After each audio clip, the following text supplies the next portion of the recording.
ইমাম আহমদ ইবনে হাম্বল একটা হাদিস সংগ্রহ করার জন্য তিনি বেরিয়ে গেলেন। বসরার দিকে যাচ্ছে। লম্বা পথ অতিক্রম করার পর তিনি সিদ্ধান্ত নিলেন যে রাত্র হয়ে গেছে, থাকার জন্য আল্লাহর ঘরে আশ্রয় নেওয়া দরকার। মসজিদে ঢুকলেন, গাট্টি রাইখা নামাজ আদায় করলেন।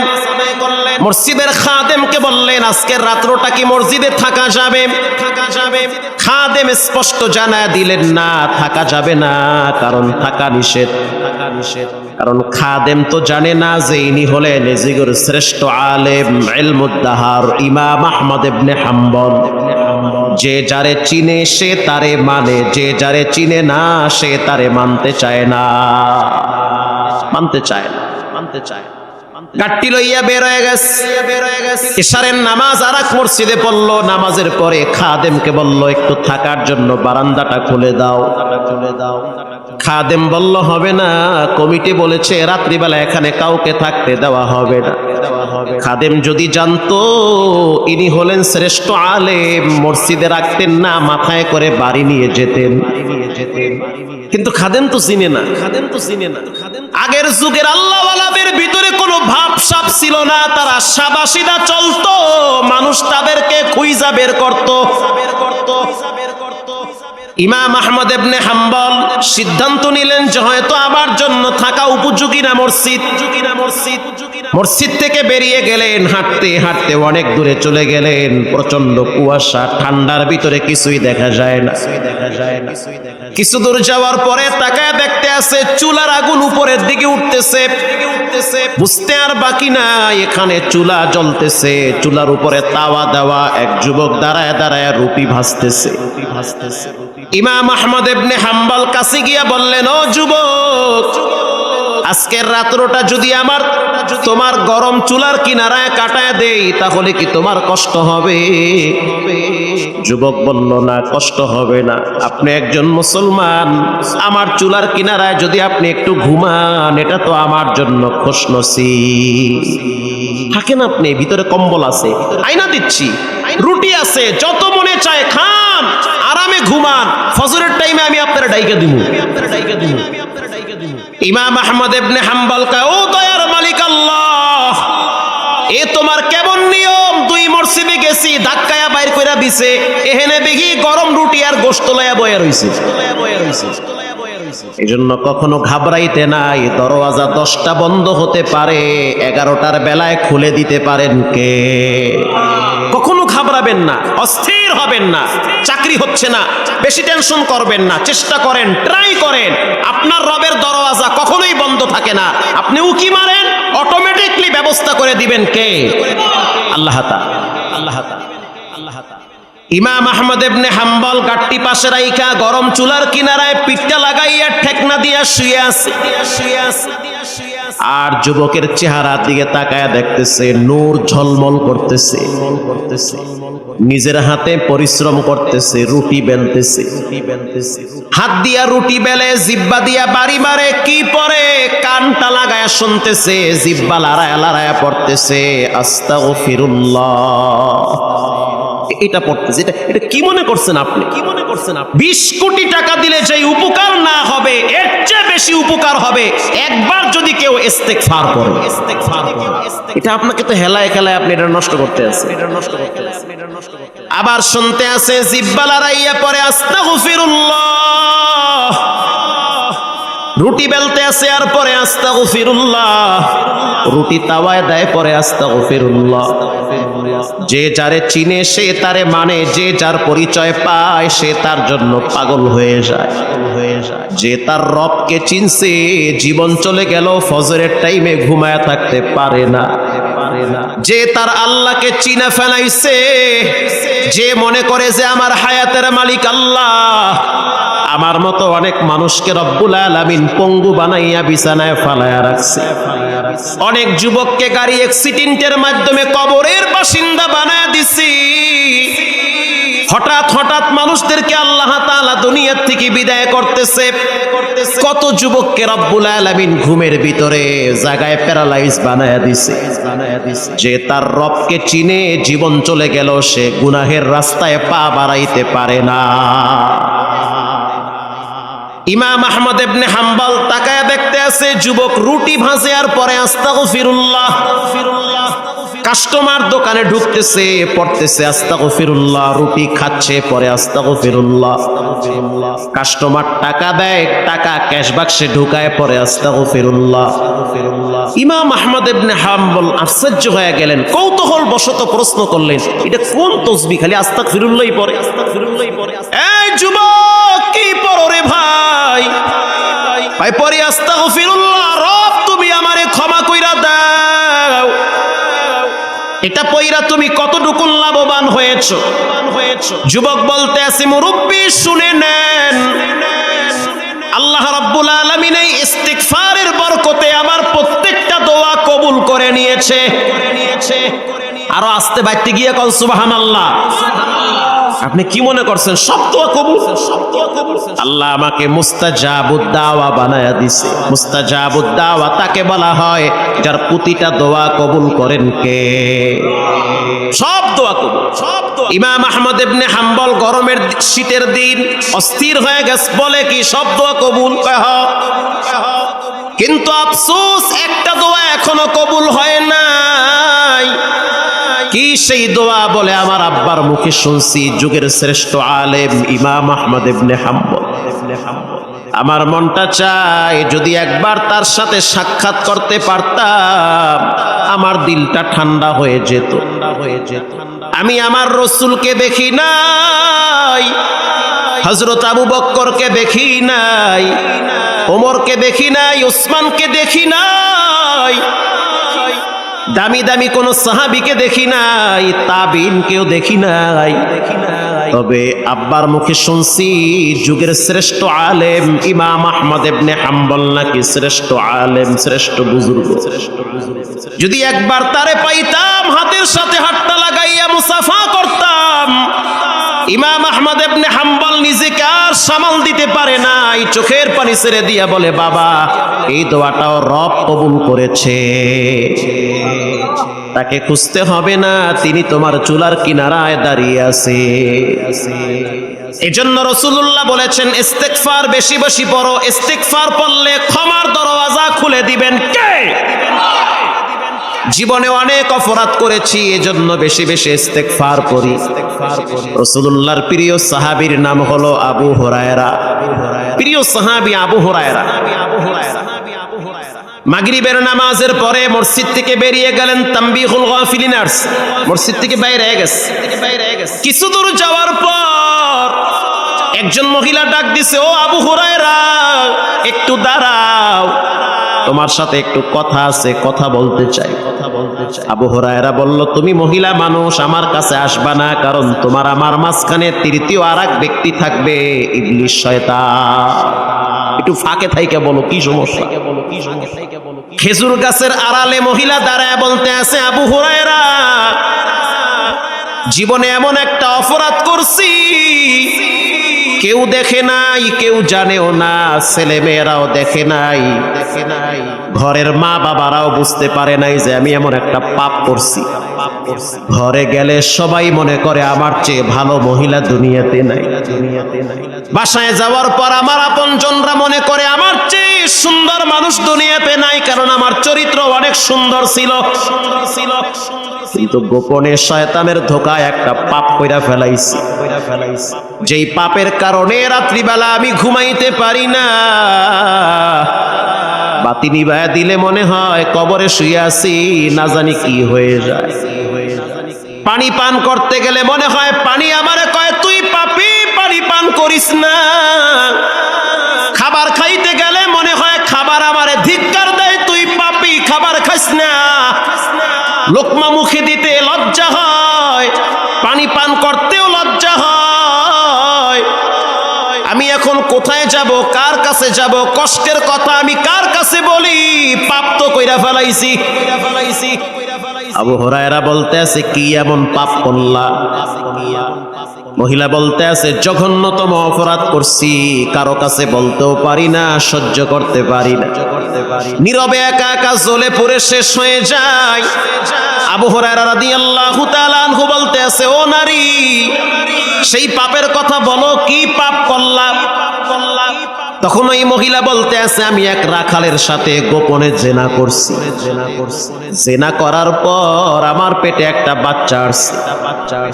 এই বাচ্চাটা দুনিয়াতে আসার পর আমি নিজের হাতে গলা টিপে হত্যা করছি। হত্যা করার পরে পাহাড়ের পাদদেশে পাথর দিয়া চাপায়া রাখছি। কেউ দেখে নাই আবু হুরায়রা, কারো নজর ওই দিকে পড়ে নাই। আলাম ইয়ালাম বিআন্নাল্লাহা ইয়ারা, যেটা কেউ দেখে না সেটা একজন দেখেন, তিনি হলেন কে? এখন আমি করব কি? আমি তো মহাবিপদে পড়ে গেছি। আমার পাপ তো বাপেরও ছাড়ে না, পাপ আমারে শেষ করে ফেলাই না, আমারে ছাড়বে না পাপে। পাপের চরিত্র মানুষকে নীরবে জ্বালায় পুরায় শেষ করে দেয়। পাপী ব্যক্তির চোখের পানি মানুষ দেখে না, কিন্তু চোখের অশ্রু দিয়া রাত্রিবেলা জায়নামাজ ভিজায়।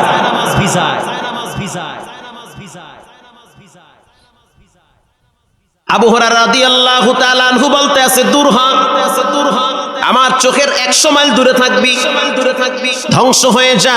নিজেরে শেষ করলি, বাচ্চাটারে কেন হত্যা করলি? এই সমাজের অনেক যুবক আছে, হাসতে হাসতে পাপ করে, মনে করে কিছুই হবে না।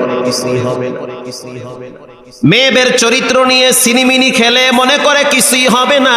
সাবধান, তুমি একা না, তোমার তো ফ্যামিলি আছে, তোমার বোন আছে, তোমার মা আছে। তুমি বড় হইলে বিবাহ করবে, সেখানেও তো বাচ্চা কাচ্চা হবে। তুমি আর একটা মেয়েকে নিয়ে যেভাবে নাটক করতে আসো, ওয়েটিং এ থাকো, এর চেয়ে ভয়াবহ তোমার ফ্যামিলিতে হতে পারে। সাবধান, খুব সাবধান, খুব সাবধান। আবু হুরায়রা ধমক দিয়ে মহিলাটার তাড়ায়া দিছে। মহিলা ভয়েতে কানতে কানতে চোখের আড়াল হয়ে গেছে। আবু হুরায়রার বোধোদয় হয়েছে যে আমি কি বললাম। আল্লাহর নবী তো এখনো জীবিত আছে, আল্লাহর নবীর কাছে মহিলাটাকে না পাঠাইয়া আমি কেন ফতোয়া দিলাম? আবু হুরায়রা এবার দৌড় মারছে।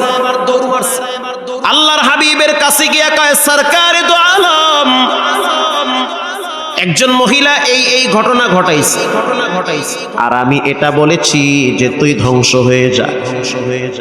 বলার সাথে সাথে আল্লাহর নবীর চেহারা অন্ধকার হয়ে গেছে। আল্লাহর নবী বলতে আছে, আবু হুরায়রা, মহিলাটারে কেন তাড়া দিলি? তুমি ধ্বংস হয়ে যাও, তুমি বিনাশ হও, মহিলাটারে কেন তাড়ায়া দিলা? অথচ আল্লাহ তাআলা জিবরাইলের মাধ্যমে মহিলার ইস্তেগফার আর চোখের পানির কারণে তওবার আয়াত নাজিল করেছে। ইল্লা মান তাবা ওয়া আমানা ওয়া আমিলা আমালান সালিহা।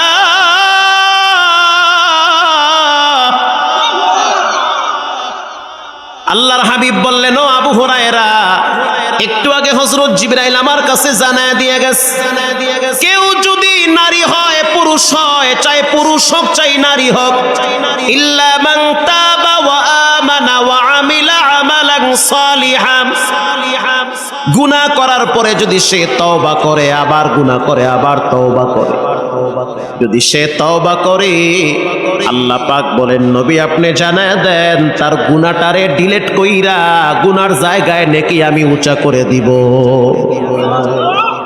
আবু হুরায়রা, হুজুর বলেন কি, ঘটনা কি এরকম ঘটে গেছে যে আপনার কাছে জিবরাইল এই আয়াত নিয়ে আসছে, আর আমি এদিকে মহিলাটার তাড়ায় দিছি?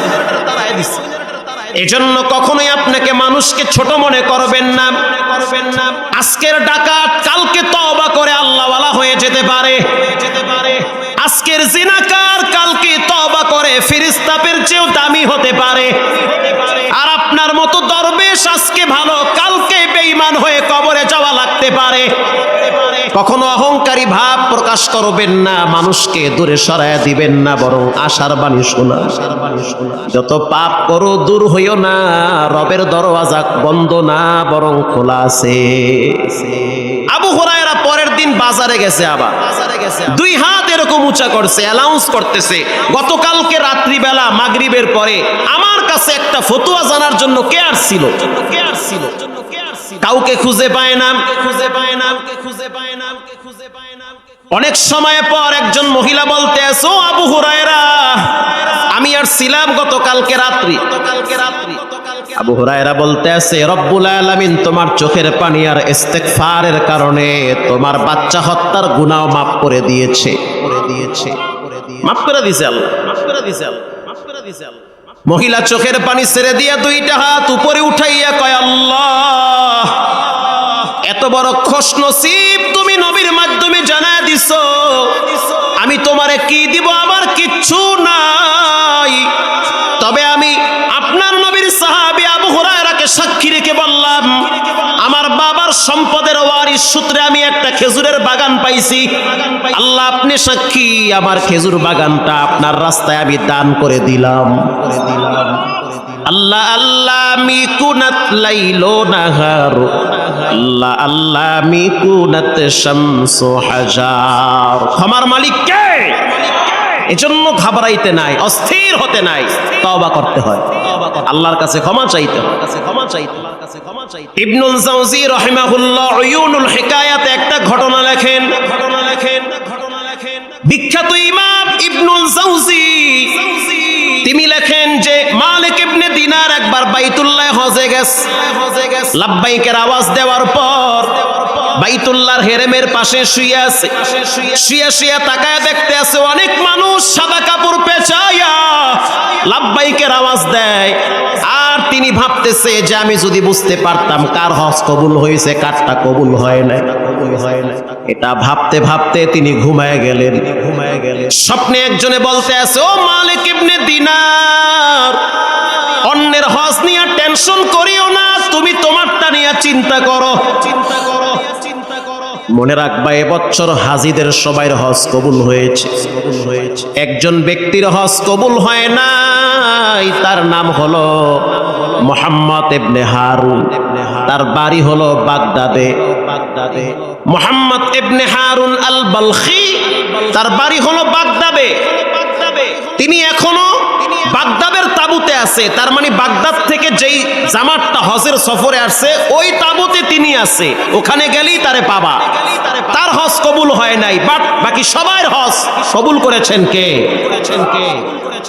মালিক ইবনে দিনার সকালবেলা সেই তাঁবুর সন্ধানে গেলেন। সেই তাঁবুর সন্ধানে যাওয়ার পর গিয়া সকলকে প্রশ্ন করলেন যে এখানে মুহাম্মদ ইবনে হারুন নামে কোনো ব্যক্তি আছেন? একজনে শোনার সাথে সাথে বসার থেকে দাঁড়ায় গেল, দাঁড়ায় বলতে আছে আপনার কি নাম? বলে আমার নাম হলো মালিক ইবনে দিনার। ওহো, আব্বার মুখে শুনছি মালিক ইবনে দিনার অনেক বড় এক বুজুর্গ, আপনি কি সেই ব্যক্তি? না, আমি তেমন বড় বুজুর্গ না, তবে আল্লাহর একজন গোলাম, গুনাহগার বান্দা। তো এখানে হারুন বলখিকে তার অবস্থান কোথায়? বলে তিনি তো আমাদের সবার মুরব্বী এবং তিনি ভালো একজন মানুষ, নেককার মানুষ, আল্লাহওয়ালা মানুষ। 40 বছর পর্যন্ত তিনি রাত্রিবেলা ঘুমায় না, 40 বছর পর্যন্ত রাত্রিবেলা তাহাজ্জুদে কাটায় দেয়, তার পাগুলা ফুলে মোটা হয়ে গেছে, দিনের বেলায় রোজা রাখে, রাত্রিবেলা তাহাজ্জুদে কাটায়া দেয়। আল্লাহু আকবার। কও কি? হ্যাঁ সত্য কথা এটা।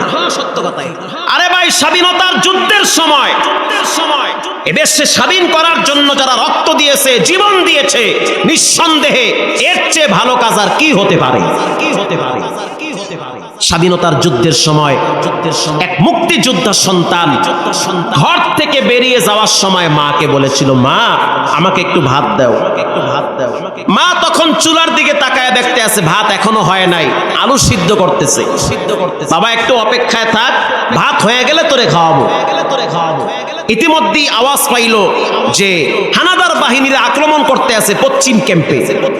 এই যুবক সন্তান 2 রাকাত নামাজ পড়ে বন্দুকটা ঘাড়ে নিয়ে ঝাঁপিয়ে পড়েছে। এবেশ স্বাধীন হওয়ার পিছনে ওলামায়ে কেরামের রক্ত, টুপিওয়ালা দাড়িওয়ালা নামাজিওয়ালাদের রক্ত ব্যয় হয়েছে। এবেশ কোনো নাস্তিক মোরতাদ স্বাধীন করে নাই। ব্রিটিশ খেদাও আন্দোলনে ওলামায়ে কেরামের রক্ত এই জমিনে ঝরেছে। এই জমিনের 1 ইঞ্চি মাটি কোনো দাদা বাবুদেরকে ছেড়ে দেওয়া হবে না।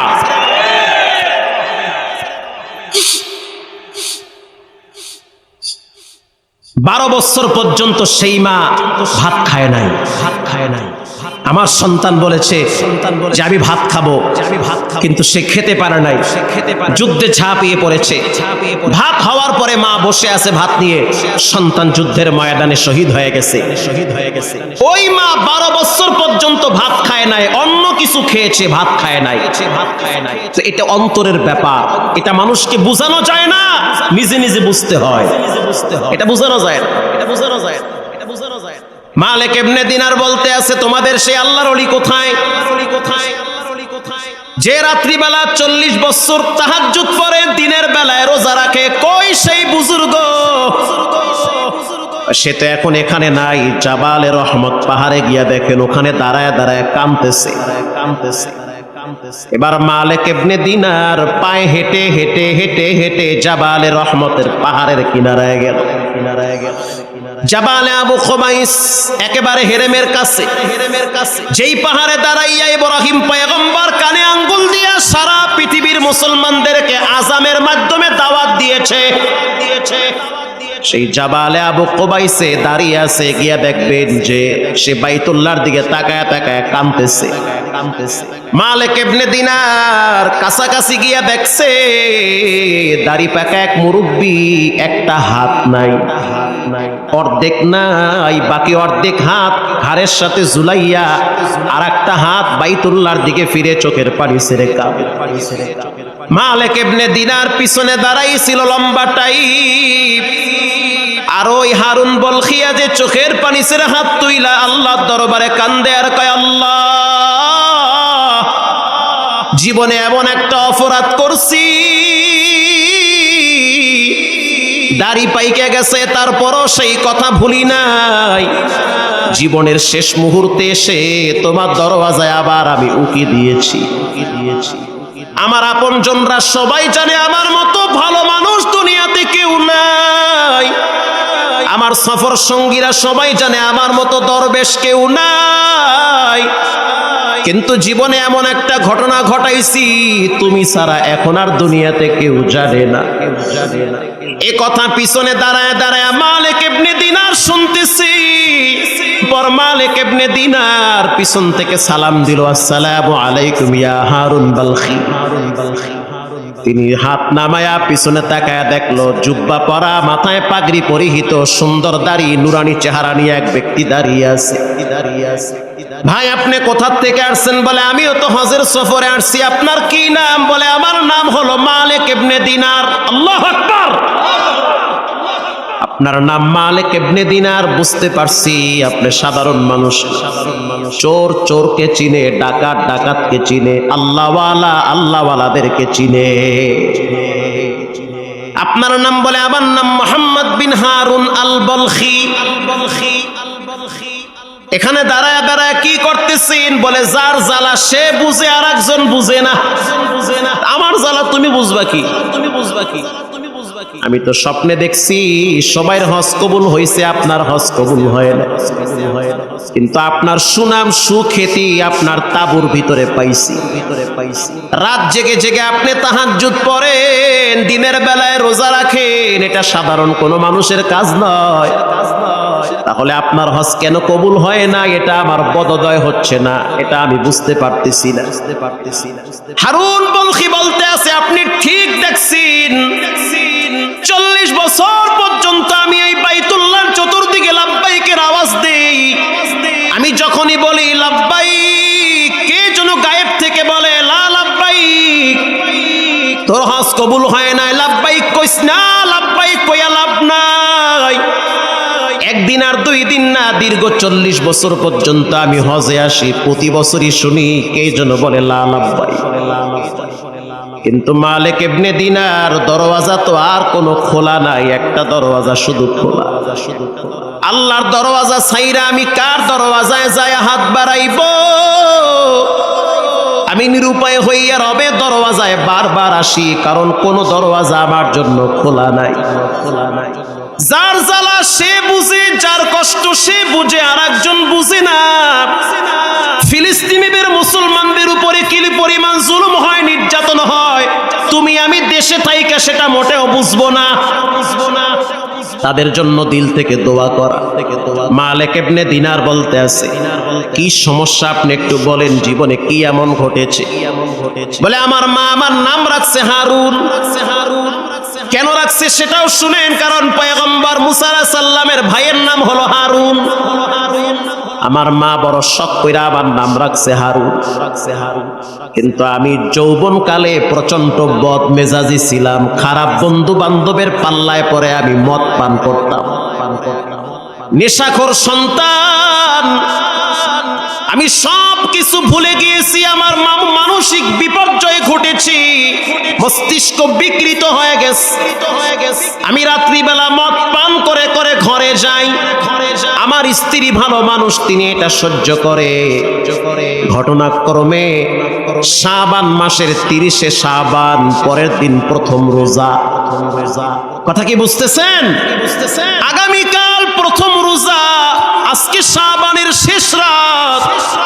এই রাত্রিবেলা সারা পৃথিবীর মুসলমানরা সেহরি খাইয়া আগামীকাল রোজা রাখবে, এরকম একটা রাত্রে ও মালিক ইবনে দিনার আমি মদ পান করে করে মাতাল হয়ে ঘরে ঢুকছি। আমার মা বারান্দায় বসে বসে মাথাটা নোয়াইয়া চোখের পানি ছেড়ে কাঁদতেছিল আর বলতেছে, আল্লাহ এমন একটা সন্তান দিয়েছো যে শাবান মাসের শেষ রাত্রেও মদ খাইয়া ঘরে আসে। যখন আমি ঘরে ঢুকছি তখন আমার মা আমাকে ধমক দিয়ে বলল, এটা কোন ধরনের স্বভাব? মুমিনদের কলিজার ভিতরে আনন্দের জোয়ার মৌসুম, নেকির মৌসুম, রমজান মাস আগামী কাল থেকে শুরু, আর তুমি এখন মদ পান কইরা ঘরে ঢুকতেছো। এরকম কুলাঙ্গার সন্তান যেন কোনো মার জন্ম না দেয়। নিজের মা বলতেছে, হুজুর বলার সাথে সাথে আমার মেজাজটা আরো গরম হয়ে গেছে। আমি আমার মাকে হাত উঁচা করে শক্ত করে একটা চল লাগায় দিছি। এমন জোরে থাপ্পড় আমার মাকে দিছি, রাগ মানুষকে ধ্বংস করে দেয়, রাগ মানুষকে ধ্বংসের দ্বার প্রান্তে পৌঁছায় দেয়। প্রচন্ড রাগী মানুষকে কখনো কখনো জাহান্নামে পৌঁছায় দেয়। আমি রাগের কারণে সহ্য করতে পারে নাই, মাকে থাপ্পড় দিয়েছি। মা মাথায় ভিমরি খেয়ে যখন মাটিতে পড়ে গেল, তখন আমার বোধোদয় হয় নাই, আমি সুস্থ তখনো হই নাই। আমি ঘরে ঢুকতেছি, ইন দি মিন টাইমে আমার মা বলতে আছে, অসভ্য সন্তান, আল্লাহ যেন তোর মতো কোন সন্তানকে কোনো মায়ের পেটে না দেয়। এটা বলার পর আমার মেজাজ আরো গরম হয়ে গেছে। ও ভাই, এরপরে আমি সিদ্ধান্ত নিয়েছি মাকে দুনিয়ায় রাখবো না। আমি আমার বাড়ির সামনে একটা বিশাল বড় চুলা ছিল, ওই চুলার ভিতরে আমার স্ত্রী প্রতিদিন কম বেশি গম সিদ্ধ করত। চুলাটা গরম থাকতো, দাউ দাউ করে আগুন জ্বলতো। ওরে মালিক ইবনে দিনার, আমি আমার মাকে আনজা করে কোলে নিয়ে আসি, গরম চুলার ভিতরে ছেড়ে দিয়েছি। আল্লাহু আকবার। গরম চুলার ভিতরে ছাইরা দিছি, কারণ তখন আমি স্বাভাবিক ছিলাম না, আমার মস্তিষ্ক বিকৃত হয়ে গেছে। আমার বুড়ি মায়েরে আমি গরম চুলায় ছাইরা দিছি। আমার স্ত্রী ভয়তে কাছে আসে না, না জানি আমার স্ত্রীকেও আমি ফালাইয়া দিই।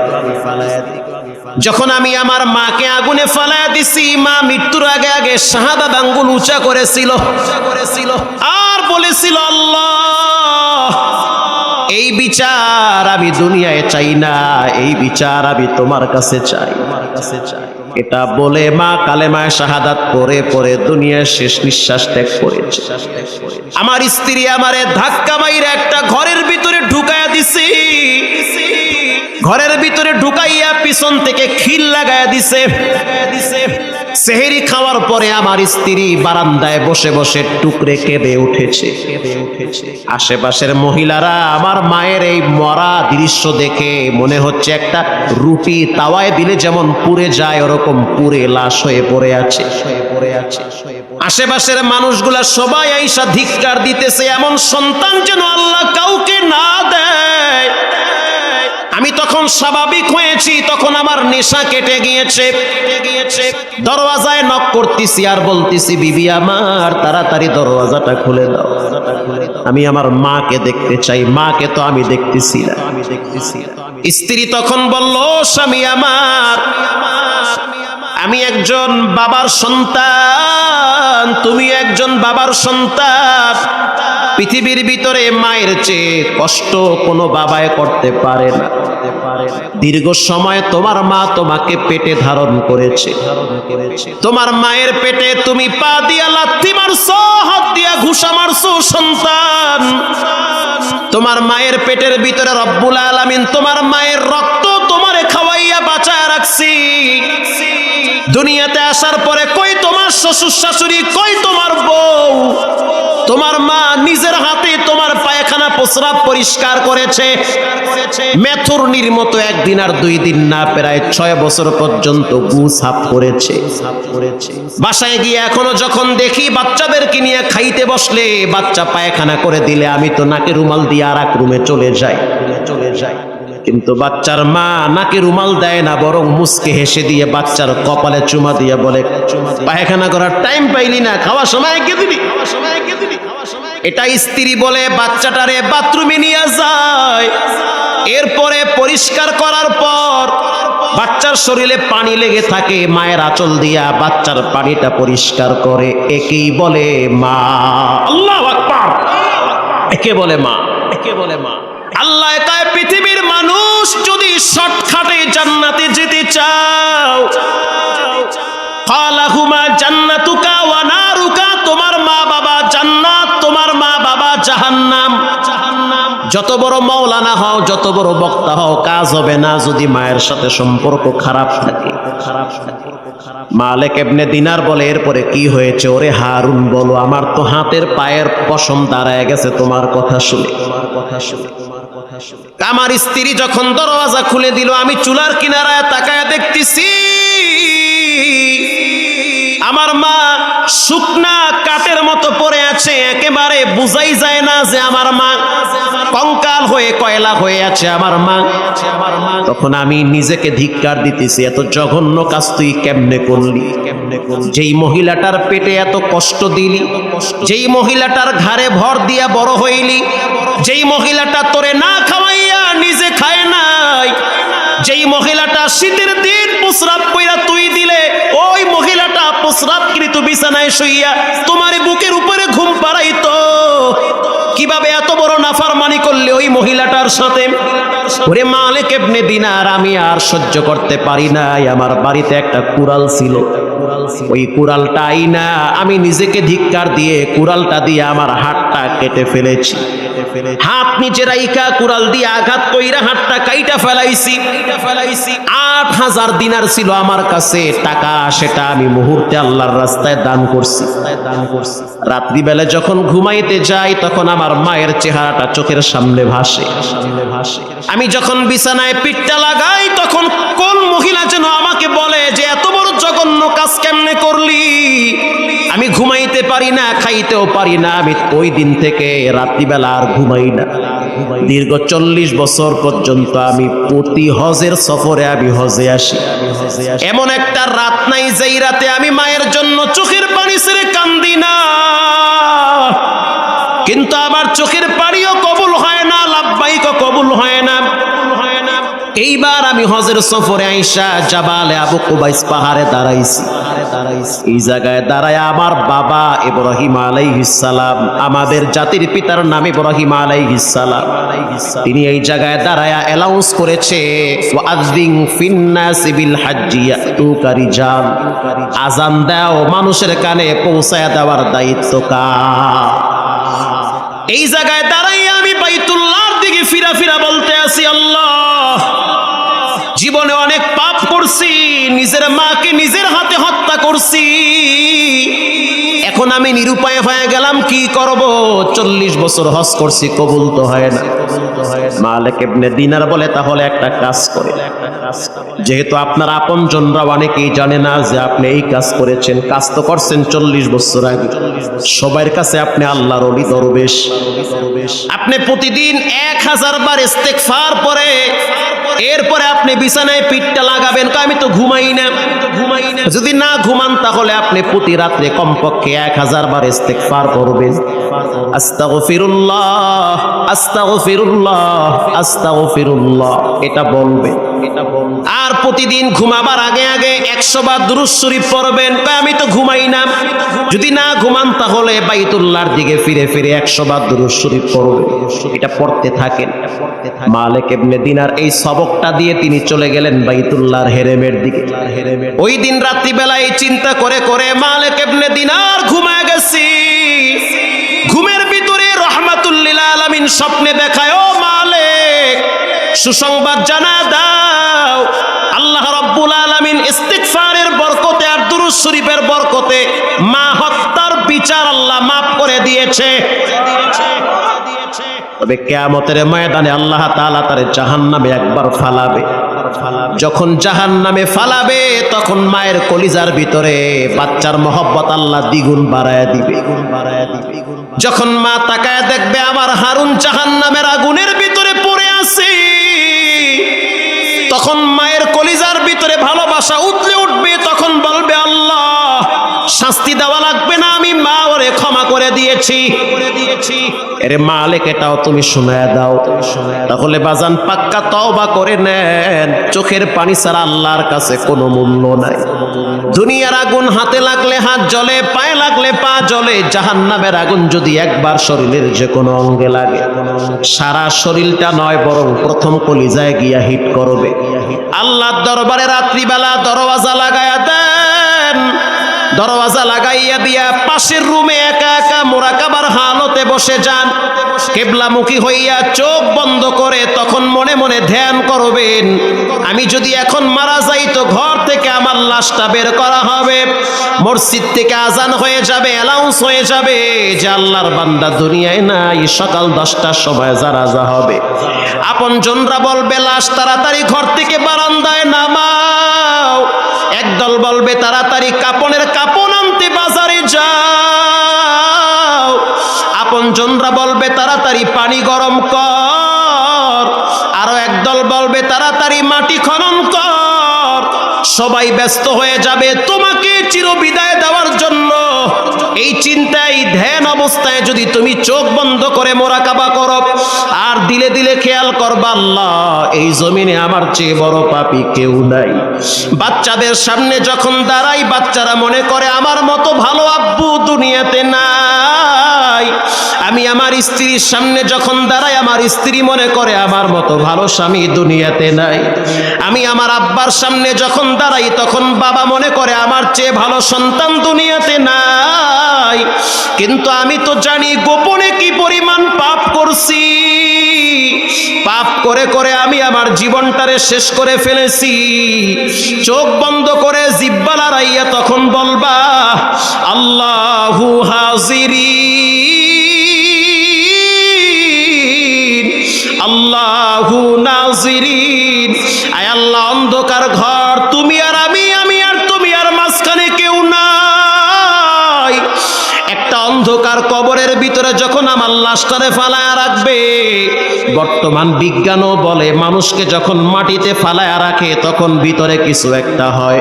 আল্লাহর নবী বলেন কেউ যদি গুনার ময়লা নিয়ে কবরে যায়, ওই কবরটার দুই পাশের মাটি এমন জোরে চাপ দিবে, মাটির চাপের কারণে হাড্ডি ভেঙ্গে চুরমার হয়ে যাবে।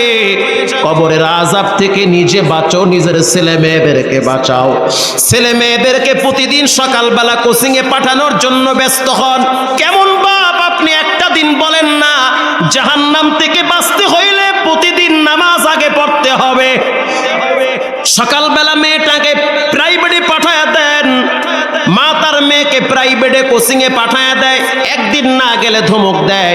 সন্তান যদি প্রাইভেটে কোচিং এ না যায়, স্কুলে না যায়, বাবার মেজাজ গরম হয়ে যায়। অথচ বাবার নাকের ডগায় সন্তান রাত জেগে জেগে মোবাইল টিপে জীবন যৌবন নষ্ট করতেছে। মেয়েটা বেপরদায় রাস্তায় চলে, বাপ মা কিচ্ছু বলে না।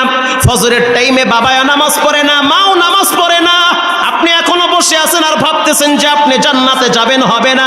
কারণ আল্লাহর রাসূল বলেন একটা মানুষকে যখন কবরে শোয়ায়া দেওয়া হয়, ওই কবরের ডানে বামে সামনে পিছনে উপরে নিচে মাটি, উদিআল মাইয়িতু ফি কবরিহি জাআল কুরআন, প্রথম মাথার কিনারায় আল্লাহর নামাজ দাঁড়িয়ে যায়। আল্লাহু আকবার।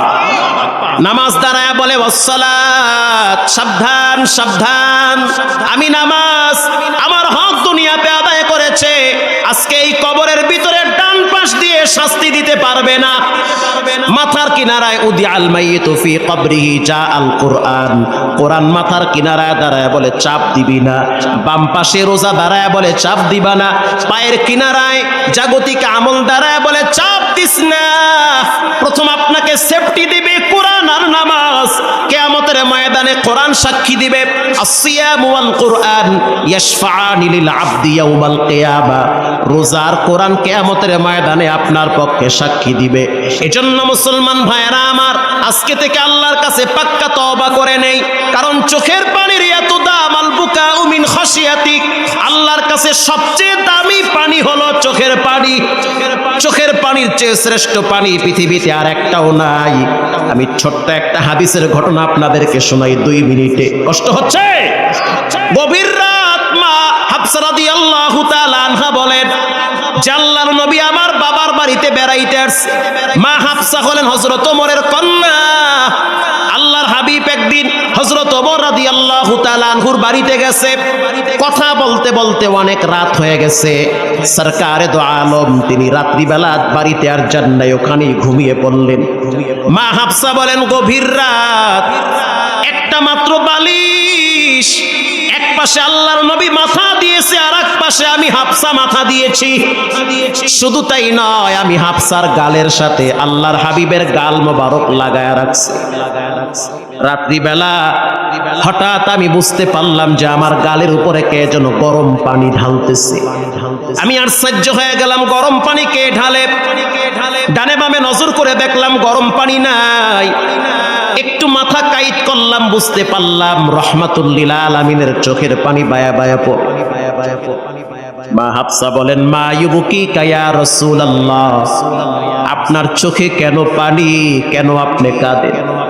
উগফির লাকা মা তাকদ্দামা মিন যামবিকা ওয়া মা তাআখার, আল্লাহ আপনার সামনের পিছনের সব গুনাহ মাফ করেছি।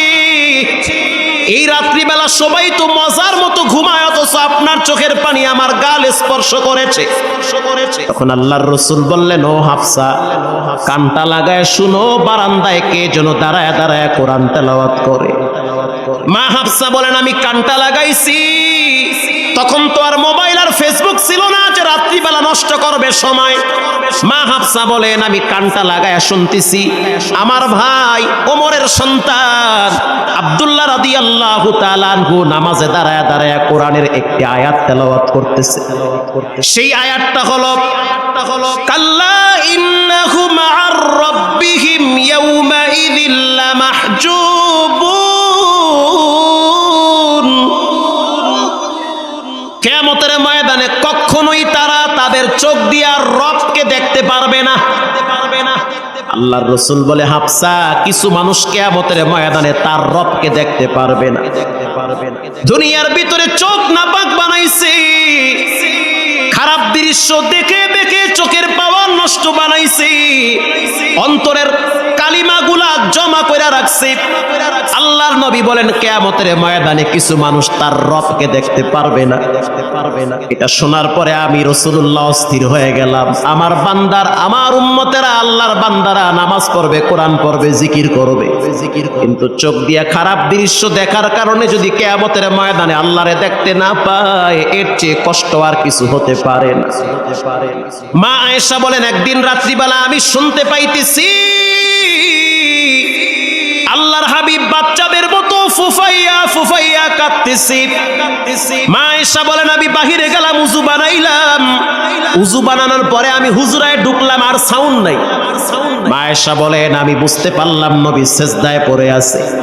এমন সিজদা আমি আয়েশা পায়ে চিমটি কাটছি।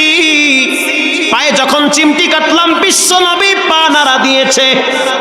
বুখারীর রওয়ায়াত মা আয়েশা বলেন জানান্তু হাত্তা কাবদাতার রূহাহু, আমি মনে করেছি রহমাতুল লিল আলামিন সিজদায় বুঝি মারা গেছে।